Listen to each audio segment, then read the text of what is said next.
হবিগঞ্জে বাসের ধাক্কা একজন মৃত্যুশয্যায় সজ্জিত। ইতিমধ্যে ঘটনাটি ঘটেছে মৌলভীবাজার সদরের ৫ নং আখালকুড়া ইউনিয়নের যমুনিয়া এলাকায়, যেখানে একটি হবিগঞ্জে বাসের ধাক্কায় গুরুতর আহত হয়ে পড়েন একজন মানুষ। এখন পর্যন্ত কিন্তু ওই ব্যক্তির কোনো পরিচয় পাওয়া যায়নি, জানা যায়নি ওই ব্যক্তির বাড়ি কোথায়, এমনকি ওই ব্যক্তির নাম পর্যন্ত জানা যায়নি।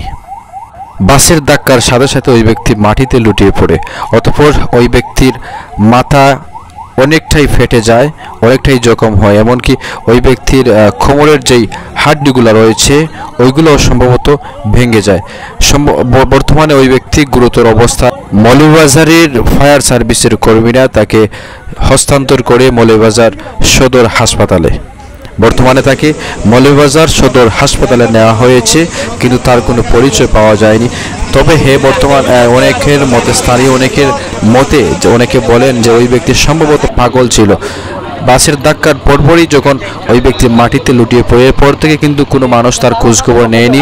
অল্প কয়েকজন মানুষ তাকে দেখে শুনে রাখে, এমনকি ফায়ার সার্ভিসকে খবর দেওয়ার পর তারা আসার পর তাকে উদ্ধার করে সেখান থেকে তাকে অ্যাম্বুলেন্সে করে নিয়ে যায় মৌলভীবাজার সদর হাসপাতালে। বর্তমানে সে সেখানেই চিকিৎসারত অবস্থায় রয়েছে।